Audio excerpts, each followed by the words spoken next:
Eurovizija jau čia, todėl keletą laidų skirsime būtent jai. Šiandien apžvelgsime visus pirmojo ir antrojo pusfinalio dalyvius, bei sužinosime, kas pateko į finalą. Na, o kitą savaitę ir patį finalą, bei šių metų Eurovizijos nugalėtoją. Tad niekur nepabėkite, nes visa tai naujame Niekas niekam video dabar.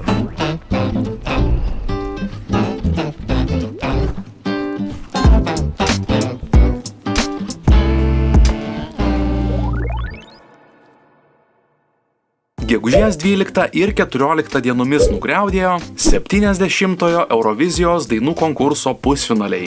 Austrijos sostinėje Vienoje pasirodė po 15 šalių. Jos varžėsi dėl kelialapio į finalą. Pirmasis pirmojo pusfinalio dalyvis Satoshi. Jis, kaip ir sako kūrinio pavadinimas, Viva Moldova, atstovauja Moldovai. Satoshi yra dainininkas, dainų autorius ir reperis, kilęs iš Kahulo miesto pietvakarių Moldovoje. Antroji – atlikėja Felicija ir jos kūrinys My System. Felicija, geriau žinoma kaip Fröken Snusk, per trumpą laiką užkariavo Švediją savo unikaliu balsu, charizma ir sceninę išvaizdą.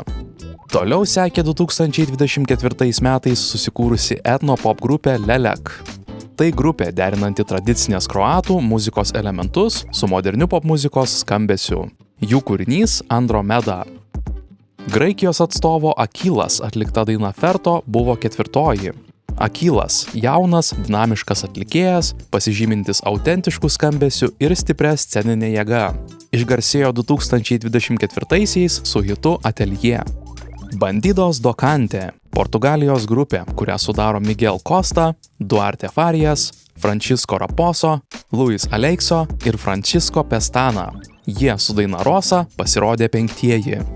Šeštu numeriu kūrinį On Replay atliko Gruzijos grupė Bzikebi. Įdomus faktas, grupės Bzikebi nariams buvo vos po 10 metų, kai jie 2008 metais laimėjo vaikų Euroviziją.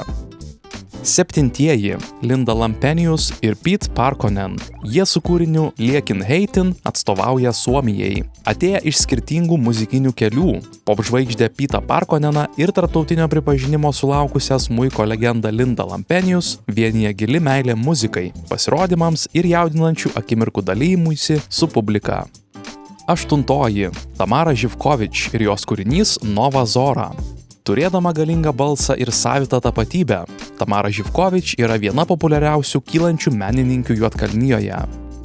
Devintu numeriu pažymėta Estijos grupės Vanilla Ninja daina Too Epic to be True. Grupę sudaro vokalistė Lena Kurma, vokalistė gitaristė Piret Jarvis Milder ir vokalistė gitaristė bei bosistė Kerli Kivilan. Izraelio atstovas Noam Betan pasirodė 10. Atlikėjas yra laikomas vienu išskirtiniausių naujosios Izraelio menininkų kartos atstovų. Jo kūrinys Michelle. 11 pasirodė Belgijos atstovė Esila. Jos daina Dancing on the Ice. Kilusi iš Pervezo, Esila išgarsėjo, kai pasiekė 9 Belgijos laidos The Voice sezono finalą.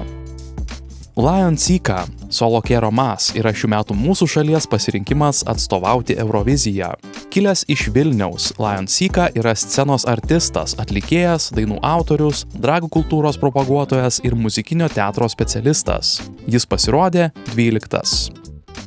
13 numeriu pasirodė San Marino atlikėja Senhit su Superstar. Senhit – vardas, veidas ir balsas, kurie daugeliui Eurovizijos gerbėjų bus pažįstami. Pirmą kartą konkurse ji pasirodė prieš 15 metų.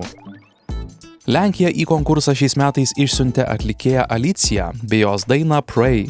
Alicija – dainininkė ir dainų autorė, kuri išgarsėjo po pergalės konkurse The Voice of Poland. Dabar ji laikoma vienu išskirtiniausių balsų Lenkijos muzikos scenoje. Paskutinieji pirmojo pusfinalio dalyviai – Serbijos grupė Lavina.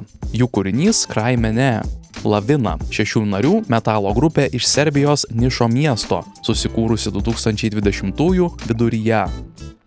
Antrąjį konkurso pusfinalį atidarė Bulgarijos atstovė Dara su Bangaranga. Atlikėja yra viena žinomiausių savo šalies popmuzikos atlikėjų, savo unikaliu balsu, dominuojančia sceninę išvaizdą ir nevaržomų žanrų derinimu, formuojantį šiuolaikinio bulgarų popmuzikos įvaizdį. Toliau sekė Azerbaidžano pasirodymas – Dživa ir jos daina Just Go. Dživa, kurios tikrasis vardas Jamila Hashimova, azerbaidžianiečių dainininkė, garsėjanti stipriu vokalu ir nuoširdžiais pasirodymais. Trečioji – Rumunijos dainininkė Aleksandra Kapitanescu su kūriniu Choke Me. Ji nacionaliniu mastu pirmą kartą išgarsėjo 2023 metais, kai laimėjo konkursą The Voice of Romania. Ketvirtu numeriu pasirodė Eva Marija. Ji su Mother Nature atstovauja savo šaliai, Liuksemburgui. Evos Marijos muzikinė kelionė prasidėjo vos 3 metų, kai ji pamilo smuiką, pamačiusi, kaip Aleksanderis Rybakas su daina Fairy Tale laimėjo 2009 metų Eurovizijos dainų konkursą. Čekijos atstovas Daniel Ziska su daina Crossroads pasirodė 5. Vos 23 metų Danielis Ziska jau laikomas vienu įtakingiausių naujosios kartos balsų Čekijos muzikos pasaulyje. Simon, Armėnijos atstovas šių metų Eurovizijos dainų konkurse. Kilęs iš Hrazdano miesto Armėnijoje, Simono aistra muzikai, šokiams ir pasirodymams pasireiškė nuo mažens. O jo šeima dažnai juokaudavo, kad dainuoti ir šokti jis išmoko dar anksčiau, nei mokėjo vaikščioti ir kalbėti. Atlikėjas su Paloma Rumba pasirodė 6. numeriu. Dar viena antrojo pusfinalio dalyvė, Šveicarijos atstovė Veronika Fusaro, jos daina Alice. Tune gimusi ir užaugusi Veronika Fusaro pelnė vienos išskirtiniausių Šveicarijos muzikos scenos atlikėjos reputaciją. 8. Antigoni ir jos daina Jala. Šiaurės Londone gimusi ir augusi Antigoni yra graikų kipriečių šaknų turinti dainininkė ir dainų autorė, kuri kelia ažiotažą muzikos pasaulyje. Ji atstovauja Kiprui. Mūsų kaimynų Latvių šių metų Eurovizijos atrankos nugalėtoja atlikėja Atvara. Būtent ji su kūriniu Ena ir atstovauja Latvijai. Atvara yra Latvijos dainininkė ir dainų autorė, žinoma dėl savo galingo balso, kinematografiško skambesio ir emociškai atviro pasakojimo. 10. numeriu Danijos atlikėjas Søren Torpegard Lund su For Vigar Hem. Augdamas mažame Danijos miestelyje Gudmėje, Sørenas Torpegardas Lundas jau būdamas 10 metų atrado savo pašaukimą muzikinio teatro pasaulyje. Delta Goodrem – viena daugiausiai pasiekusių Australijos atlikėjų, kurios kaip dainininkės, dainų autorės, aktorės, filantropės ir verslininkės karjera padarė ilgalaikį poveikį pasauliniai pramogų scenai. Jos daina Eclipse nuskambėjo 11. 12. Ukrainos atlikėja Leleka ir jos kūrinys Ridnim. Leleka – tai Viktorijos Lelekos muzikinis projektas, kurį menininkė įkūrė 2016 metais gyvendama Berlyne.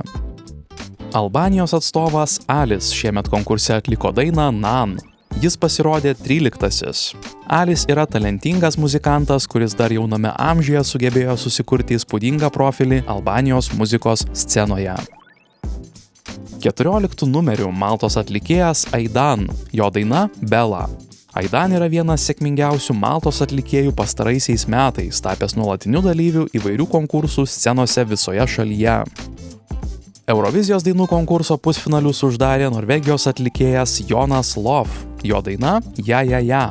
Kilęs iš Bergeno Norvegijoje, Jonas Love per trumpą laiką sugebėjo įtvirtinti savo kaip stipraus atlikėjo reputaciją.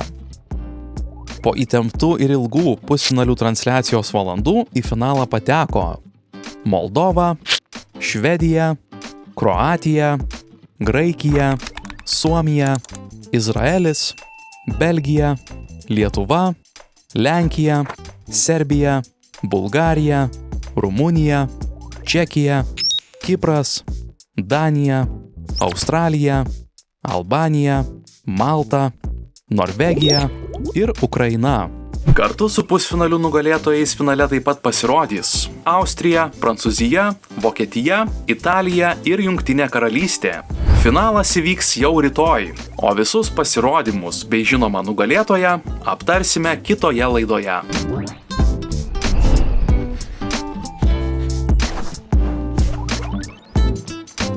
Šiandien naujienų tiek, pasimatysime po savaitės. Nepamirškite paspausti patinka, užsiprenumeruoti kanalą ir pasidalinti video su kitais. Iki!